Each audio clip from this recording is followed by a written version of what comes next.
लखनऊ में city apartment में फिर कुत्तों ने किया हमला। 8 से 10 आवारा कुत्तों ने स्मृति शाक्य पर हमला कर दिया। कुत्तों के हमले का सीसीटीवी फुटेज सामने आया। ग्रेटर नोएडा में कार के ऊपर बैठकर स्टंट का वीडियो वायरल। दादरी इलाके का बताया जा रहा वीडियो वायरल होने पर पुलिस ने लिया संज्ञान।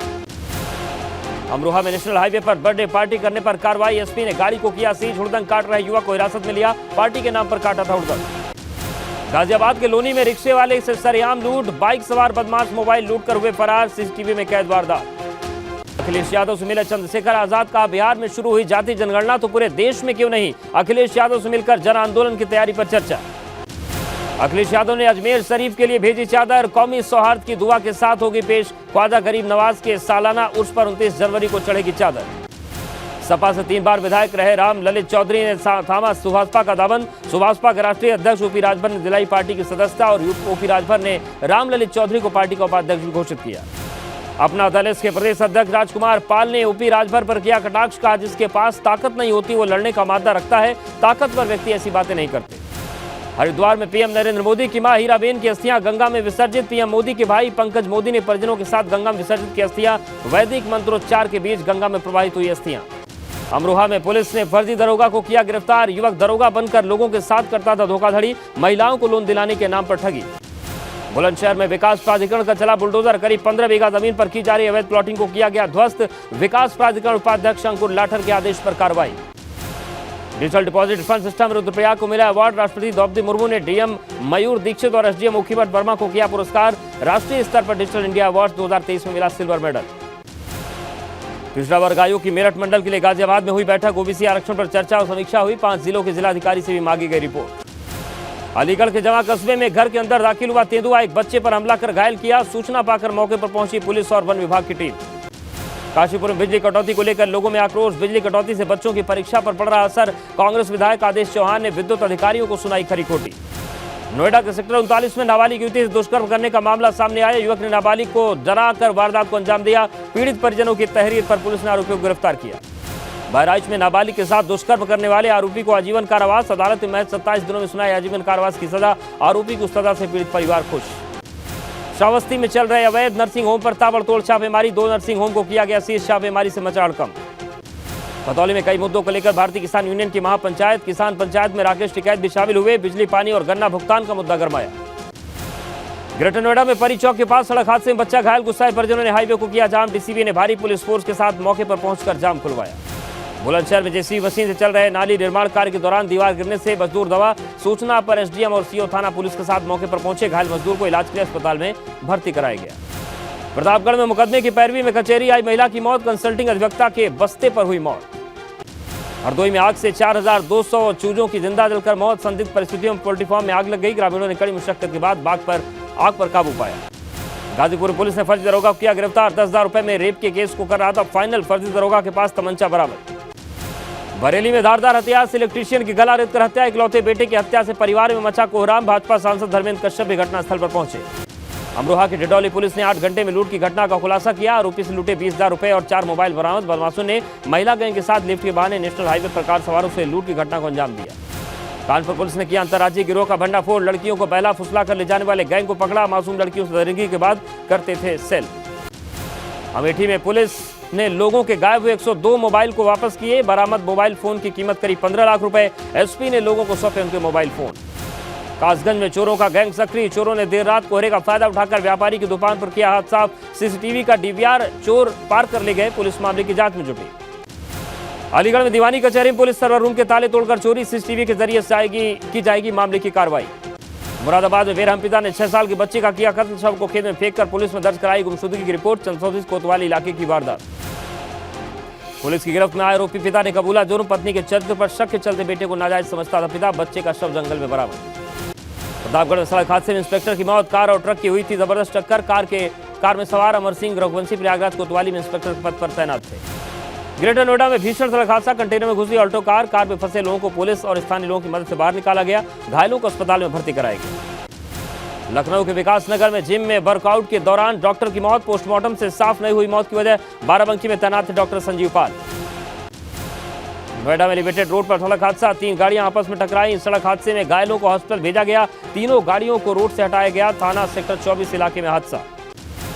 हाथरस में रेडीमेड कपड़े के गोदाम में लगी आग से गोदाम में रखा लाखों का सामान जलकर राख। कड़ी मशक्कत के बाद फायर ब्रिगेड ने आग पर काबू पाया। जोशीमठ पहुंचे सीएम धामी ने धसी जमीन का जायजा लिया। काम लगातार केंद्र के संपर्क में है। जोशीमठ हमारा पौराणिक शहर है। शहर को यहाँ के लोगों को सुरक्षित रखना हमारा काम है। हल्द्वानी में भाजपा प्रदेश अध्यक्ष महेंद्र भट्ट का जोशीमठ में जमीन धंसने पर बयान। का जोशीमठ में चल रहे सभी प्रोजेक्ट सरकार ने रोक दिए हैं। लोगों की हर तरह से मदद की जा रही है। हमारे लिए सबसे पहले वहां के लोगों की सुरक्षा है। उधम सिंह नगर के किच्छा में क्षेत्र में जिला प्रशासन ने मारा छापा। 3 स्टोन क्रशर, एक उप खनिज भंडारण को किया सील। इलाके में अवैध तरीके से किया जा रहा उप खनिज का भंडारण। एनडीपीएस मामले में 2 साल से फरार चल रहे 10,000 के नामी अपराधी गिरफ्तार। साल 2020 में थाना धरासू में आरोपी के खिलाफ दर्ज किया गया मुकदमा। उधम सिंह नगर की केलाखेड़ा थाना पुलिस ने 15,000 के नामी अपराधी को किया गिरफ्तार। चीन बाबा मंदिर के पास मल्ली ताल नैनीताल से हुई गिरफ्तारी। पिथौरागढ़ में 8 जनवरी को 24 केंद्रों में होगी राजस्व निरीक्षक की परीक्षा। 7,171 अभ्यर्थी परीक्षा में शामिल होंगे। केंद्रों के आसपास धारा 144 लागू रहेगी। 8 जनवरी को प्रदेश भर में होगी राजस्व निरीक्षक की परीक्षा। पौड़ी डीएम ने सभी परीक्षा केंद्रों की मॉनिटरिंग करने के निर्देश दिए। जिले में बनाए गए 40 परीक्षा केंद्र, परीक्षा केंद्रों पर रहेगी कड़ी सुरक्षा। चंपावत की बनबसा थाने को मिली नई पहचान। बेहतर काम करने वाले थानों में तीसरे नंबर का मिला स्थान। 20 जनवरी को बनबसा थाने को गृह मंत्री अमित शाह करेंगे सम्मानित। रायबरेली में स्वतंत्र प्रभार मंत्री दिनेश प्रताप सिंह चौपाल लगाकर लोगों की समस्याएं सुनी। जरूरतमंदों को बांटे कंबल। सोनिया गांधी पर साधा निशाना।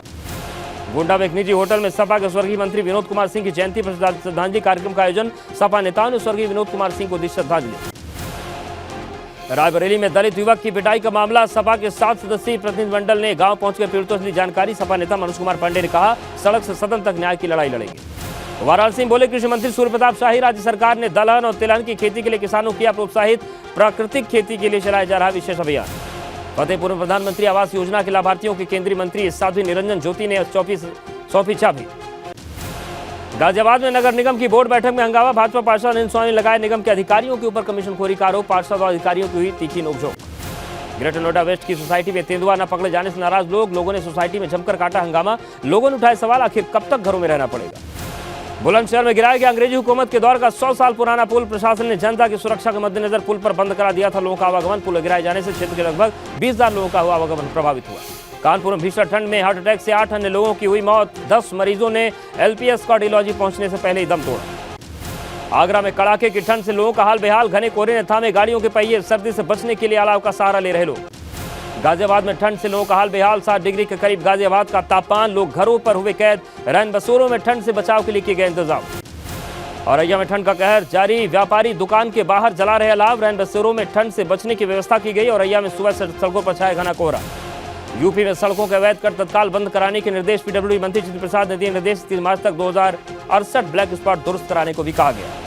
अवैध निर्माण खत्म करने के लिए बनेगी नई गाइडलाइन। तबादला होने पर अवैध निर्माण पर देनी होगी रिपोर्ट। अब अधिकारियों की तय होगी जिम्मेदारी। यूपी में संविदा चालकों और परिचालकों का वेतन 10% बढ़ा। परिवहन निगम के एमडी संजय कुमार ने जारी किया आदेश। प्रदेश में करीब 25,000 संविदा चालक परिचालक के लिए खुशखबरी। यूपी बोर्ड इंटरमीडिएट के प्रैक्टिकल एग्जाम का शेड्यूल 2 चरणों में होंगे। इंटरमीडिएट के प्रैक्टिकल एग्जाम पहला चरण 21 से 28 जनवरी, दूसरा चरण 29 जनवरी से 5 फरवरी के बीच होगा।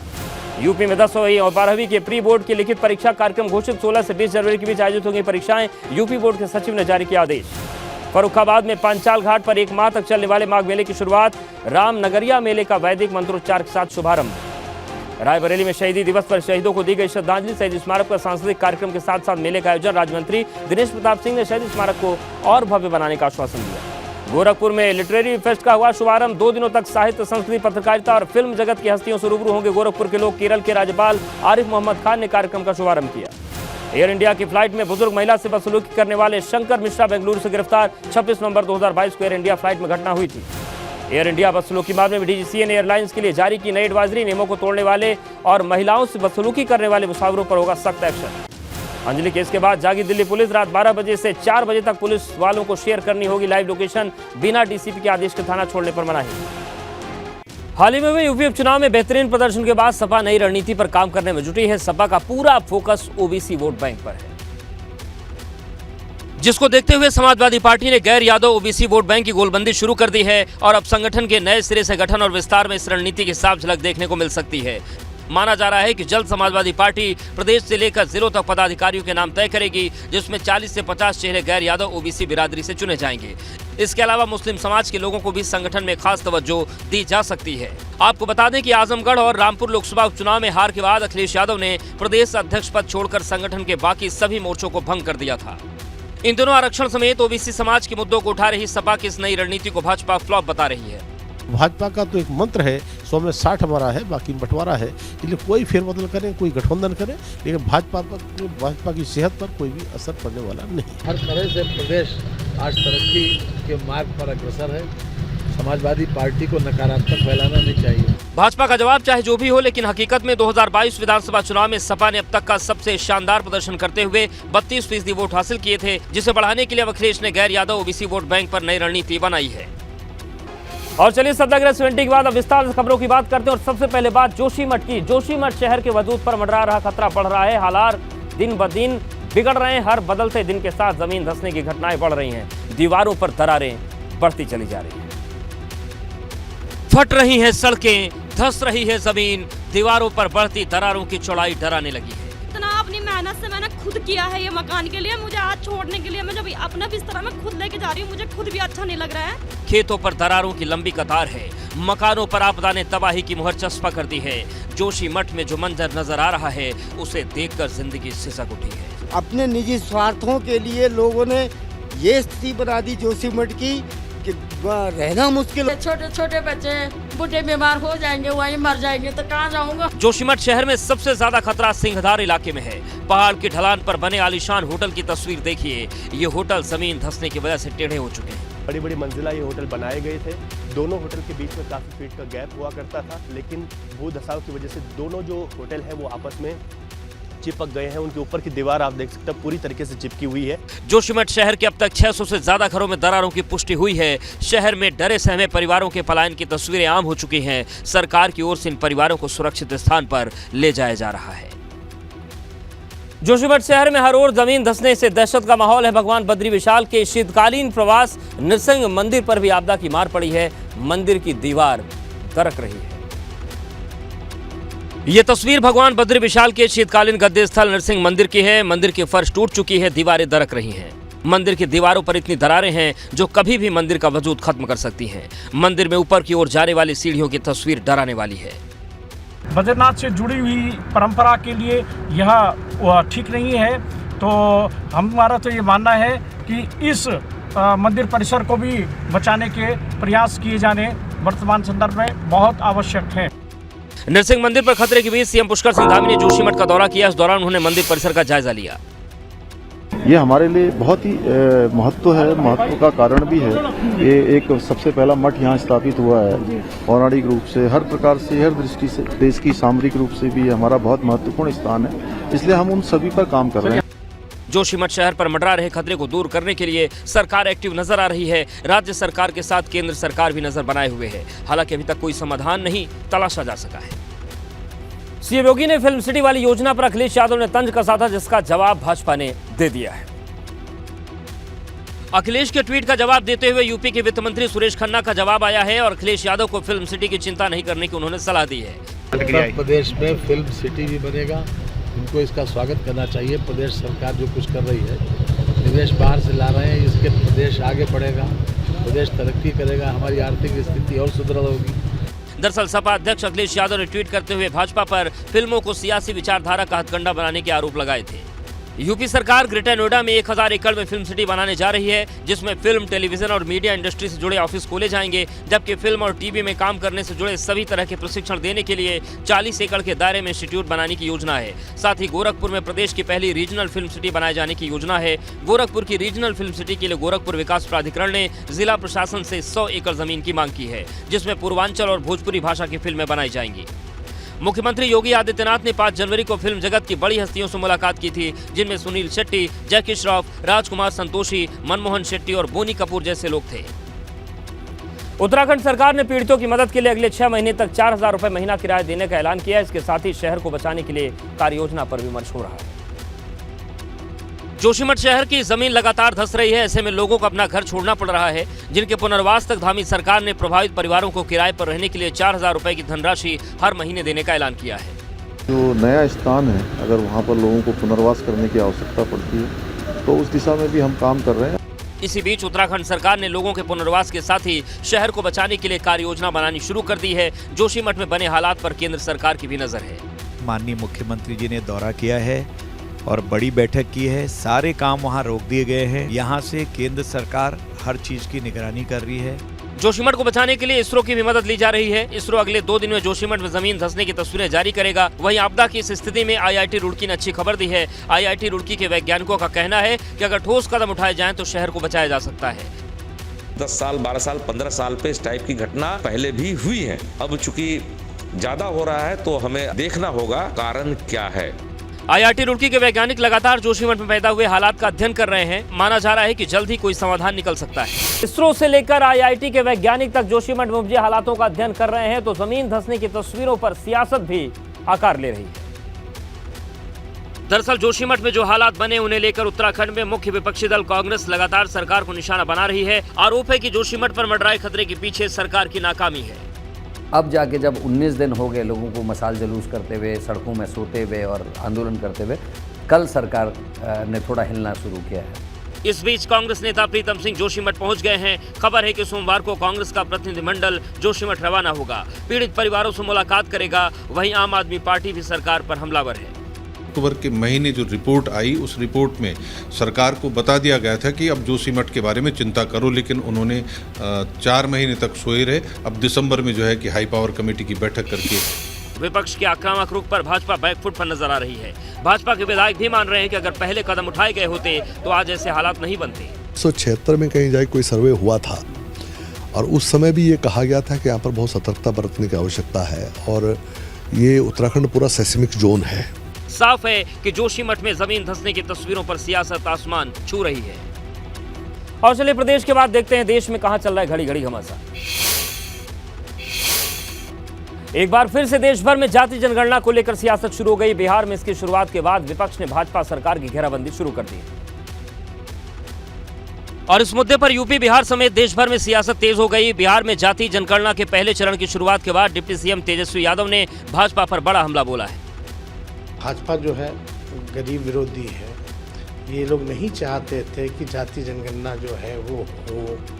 पूरी कोशिश इन लोगों ने की कि किसी भी प्रकार से जो सही आंकड़े हैं लोगों के पास पेश ना हो सके। एक तरफ जहां बिहार सरकार जाति जनगणना को ऐतिहासिक फैसला करार दे रही है, वहीं भाजपा ने इस पर सवाल खड़े किए हैं। वास्तविक सर्वे जो है ये पता नहीं अप्रैल मई कब होगा। मुख्यमंत्री जी जब 2 जून को निर्णय हो गया तो 7 महीना क्यों लगा इसको प्रारंभ कराने में। जाति जनगणना पर बिहार से उठा सियासी तूफान यूपी तक पहुंच गया है। आजाद समाज पार्टी के अध्यक्ष चंद्रशेखर आजाद ने अखिलेश से मुलाकात कर पूरे देश में जाति जनगणना के लिए जन आंदोलन की बात कही है। जो आपके बड़े भाई ने जातीय उन्माद पैदा कर करके जातीय नरसंहार कराते थे, उसी पथ पर क्यों बढ़ गई। दरअसल बिहार में जाति आधारित जनगणना के पहले चरण की शुरुआत हुई। हालांकि अब जाति के बजाय आर्थिक जनगणना कराने की मांग भी होने लगी है। मदरसों में गैर मुस्लिम बच्चों के सर्वे की मांग के बाद राष्ट्रीय बाल संरक्षण आयोग हरकत में आया है और आयोग ने फरमान जारी कर मदरसों में हिंदू और गैर मुस्लिम छात्रों को पढ़ाई पर रोक लगा दी है। राष्ट्रीय बाल अधिकार संरक्षण आयोग यानी कि एनसीआरपीसी ने दिशा निर्देश जारी किया है, जिसमें देश भर के अनुदान प्राप्त और मान्यता प्राप्त मदरसों में पढ़ने वाले गैर मुस्लिम छात्र और छात्राओं की पहचान कर रिकॉर्ड तैयार करने की बात है। साथ ही बच्चों को मदरसों से निकालकर शिक्षा के अधिकार यानी कि आरटीई के तहत सामान्य शिक्षण संस्थानों में दाखिला दिलाया जाए। यूपी राज्य बाल अधिकार संरक्षण आयोग ने साफ साफ कहा है कि संस्कृत विद्यालयों में तो मुस्लिम बच्चे पढ़ने नहीं जाते। साथ ही एनसीआरपीसी ने मदरसों में धर्मांतरण की आशंका जताई है। ये विषय वास्तव में एक जानकारी रखनी भी चाहिए कि मदरसों में हिंदू बच्चे या गैर मुस्लिम बच्चे क्यों पढ़ रहे हैं। हालांकि यूपी मदरसा बोर्ड के चेयरमैन डॉक्टर इफ्तिकार अहमद जावेद ने मदरसों में केवल धार्मिक शिक्षा दी जाने की बात से इनकार किया है। केवल धार्मिक शिक्षा नहीं दी जा रही है, उनको देश का जो मॉडर्न एजुकेशन है वो दिया जा रहा है। शिया धर्मगुरु मौलाना सैफ अब्बास ने तो बच्चों को शिक्षा से वंचित करने के आरोप लगाए हैं। और क्यों नहीं इस बात पे सवाल वो उठाता है कि वहाँ क्यों नहीं कोई स्कूल सरकार की तरफ से बनाया गया कि जो बच्चे मदरसे, नॉन मुस्लिम बच्चे मदरसे न जाकर उस स्कूल जाए। यूपी में कई भाजपा नेता आतंकी संगठनों के निशाने पर जिन्हें धमकियां मिल रही है। टीवी स्क्रीन पर दिख रहा धमकी भरा मैसेज व्हाट्सएप के जरिए रामपुर से भाजपा सांसद घनश्याम सिंह लोधी को भेजा गया है, जिसमें लश्कर खालसा राम के संगठन ने भाजपा न छोड़ने पर सांसद और उनके परिवार को जान से मारने की धमकी दी है। सुबह करीब 9 बजे भेजे गए इस मैसेज में भाजपा नेताओं और संघ पदाधिकारियों के अलावा भारतीय सेना को भी टारगेट करने की बात कही गई है। जो धमकी भरे जो मैसेज आए हैं तो पहली बार आए, मुझे कभी नहीं आए और ना मुझे कोई इस तरीके में बात रखता हूँ, ना मेरी कोई रंजिश है किसी से और ये जाँच का विषय है। पंजाबी और इंग्लिश भाषा में आए इस मैसेज ने पुलिस की चुनौती बढ़ा दी है। हमने एक डेडिकेटेड टीम लगाई है उसके लिए, सीओ सिटी की, एसओजी की। हम उसमें आगे बढ़ भी रहे हैं, पता लगा रहे हैं उसका, और उसमें मजबूत कार्रवाई करेंगे। धमकी भरा ठीक वैसा ही मैसेज उसी नाम और नंबर से मुरादाबाद में भाजपा नेता को भी भेजा गया है। अननोन नंबर से मुझे वीडियो कॉल आई, मैंने वीडियो कॉल नहीं उठाई, तो मेरे व्हाट्सएप पर मुझे धमकी आई है, या तो भाजपा छोड़ दे या फिर तुझे मार दिया जाएगा। अब रामपुरा और मुरादाबाद पुलिस के सामने धमकी देने वाले शख्स को पकड़ना बड़ी चुनौती बन गया है। हालांकि पुलिस इस धमकीबाज को मुंहतोड़ जवाब। यूपी समेत देश भर में जिस तेजी से ठंड बढ़ गई है, उसी के साथ कानपुर महानगर में ये ठंड जानलेवा होती जा रही है। क्योंकि कानपुर में बढ़ती ठंड के साथ ब्लड प्रेशर, शुगर और हार्ट के मरीजों की संख्या में इजाफा हो रहा है। ताजा आंकड़ों की माने तो एक दिन के अंदर 18 लोगों की मौत हुई है। अब तक इसी महीने में 34 लोगों की कार्डियोलॉजी में इलाज के वक्त मौत हुई, जबकि 40 मरीजों ने इलाज मिलने से पहले ही दम तोड़ दिया। हाल ही में 8 लोगों ने इलाज के वक्त और 10 लोगों ने अस्पताल पहुंचने से पहले दम तोड़ा है। वहीं हैलट अस्पताल में ब्रेन अटैक के चलते भर्ती हुए 6 मरीजों में 2 की हालत नाजुक है। इसी महीने में कार्डियोलॉजी के 219 मरीज भर्ती हुए थे, जिनमें से 35 की मौत हो चुकी है।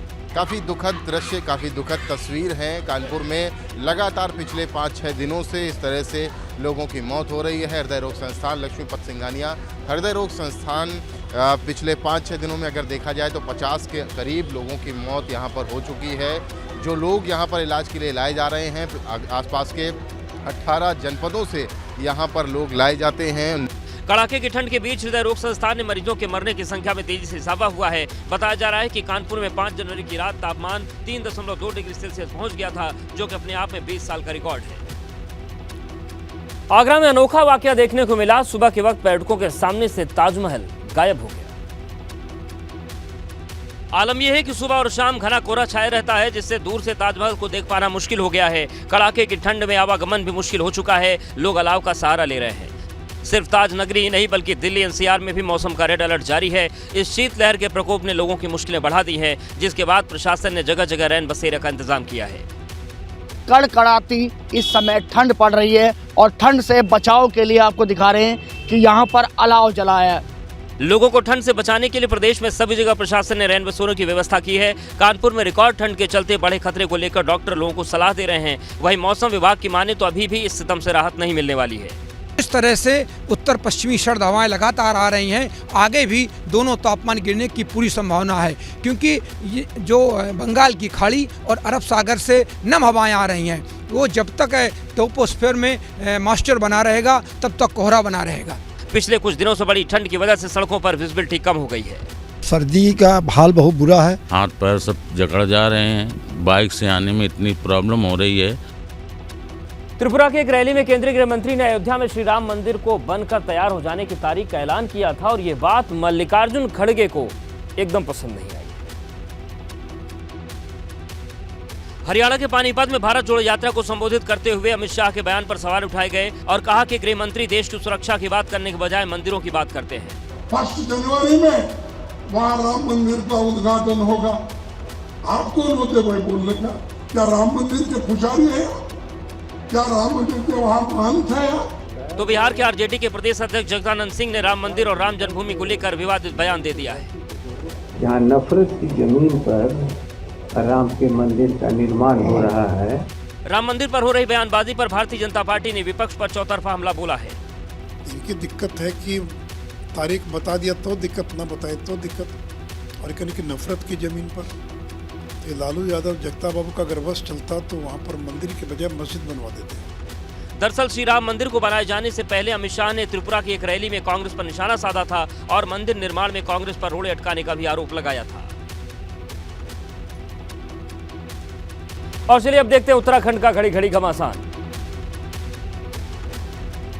जोशीमठ के बाद कर्णप्रयाग में भी जमीन धंसने की खबर सामने आई है। कर्णप्रयाग के बहुगुणा नगर में 50 से ज्यादा घरों में दरारें दिखने लगी।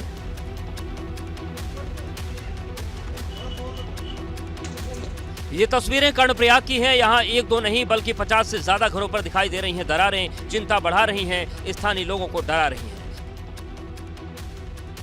बताया जा रहा है कि दीवारों पर उभरी दरारें हर बदलते दिन के साथ लंबी होती जा रही हैं।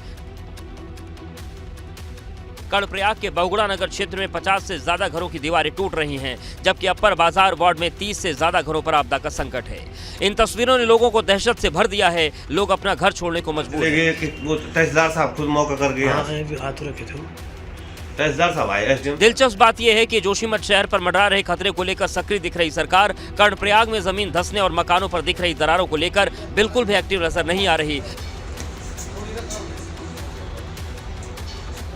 जिससे स्थानीय लोग आक्रोशित हैं। कहा जा रहा है कि जल्द कोई कदम नहीं उठाया गया तो आने वाले वक्त में कर्णप्रयाग में भी हालात जोशीमठ जैसे हो सकते हैं। यूपी नगर निकाय चुनाव में ओबीसी आरक्षण को लेकर गठित आयोग अब अपने मिशन में जुट गया है। सुप्रीम कोर्ट से 3 महीने में रिपोर्ट पेश करने का आदेश मिलने के बाद मेरठ मंडल के गाजियाबाद कलेक्ट्रेट में आयोग की पहली बैठक हुई, जिसमें मेरठ मंडल के सभी अधिकारियों को बुलाया गया। इस बैठक में मेरठ मंडल के सभी 5 जिलों के डीएम को बुलाया गया। आयोग के सदस्य जोब सिंह वर्मा इस बैठक में मेरठ और गाजियाबाद के नगर आयुक्त और मंडल के सभी जिला अर्थ एवं संख्या अधिकारी यानी कि डीएसटीओ भी शामिल थे। जहां गाजियाबाद, मेरठ, बागपत, हापुड़ और बुलंदशहर के पिछले 28 साल के आरक्षण को देखते हुए चर्चा हुई। जो नौकरी या एजुकेशन में एडमिशन में था उसको अलग रखे, ये देखना है कि ओबीसी क्लास का कितना पॉलिटिकल रिप्रेजेंटेशन हुआ है। दरअसल ओबीसी आयोग आरक्षण पर रिपोर्ट देने के लिए 3 अहम बिंदुओं पर जानकारी जुटा रहा है। साल 1995 से अब तक नगर निकाय चुनाव में कितने वार्ड पिछड़ा वर्ग के लिए आरक्षित हुए, सामान्य सीटों पर कितने सदस्य पिछड़ा वर्ग के जीते हैं, जिलों में ट्रांसजेंडर की स्थिति क्या है। इन्हीं बिंदुओं पर जानकारी हासिल करने के बाद आयोग रिपोर्ट तैयार करेगा। आपको बता दें कि 3 जनवरी को सुप्रीम कोर्ट ने 31 मार्च तक निकाय चुनाव टाल दिए थे और ट्रिपल टेस्ट के तहत आरक्षण लागू करने को कहा था। दुनिया के सबसे सक्रिय ज्वालामुखियों में से एक अमेरिका के हवाई आइलैंड का किलौवा ज्वालामुखी फिर से फटने लगा है और किसी आग के फव्वारे की तरह लावा उगल रहा है, जो देखने में बहुत ही खतरनाक लग रहा है। जहां तक नजर जाएगी वहां तक लावा और लाल रोशनी में उबलता लावा नजर आएगा। हवाई कैमरे से देखने पर तो ये स्थिति और भी गंभीर नजर आ रही है। दूर तक पिघला हुआ लावा और उसी की नदी दिख रही है। ज्वालामुखी से 32 फीट की ऊंचाई तक लावा उबल रहा है। ज्वालामुखी ड्रैगन की तरह अपने मुंह से आग के फव्वारे उगल रहा है। लगभग 1 महीने पहले ही इस ज्वालामुखी में लावा निकलना बंद हुआ था। किलौवा ज्वालामुखी का फटना शुरू होने के बावजूद भी इससे किसी तरह के खतरे की संभावना नहीं जताई गई है। इसके पहले सितंबर 2021 में आखिरी बार किलौवा ज्वालामुखी में विस्फोट हुआ था। ज्वालामुखी में विस्फोट होने के बाद से इससे फिर से हानिकारक गैसें निकलने लगी हैं। विशेषज्ञों की माने तो इसमें सल्फर डाइऑक्साइड की मात्रा बहुत ज्यादा है, जो सांस लेने में दिक्कत पैदा कर सकती है। पिछले नवंबर से लगभग 2 हफ्तों तक हवाई में 2 ज्वालामुखी एक साथ लावा उगल रहे थे। तब हवाई में ही मौना लोआ 38 सालों में पहली बार फटा था।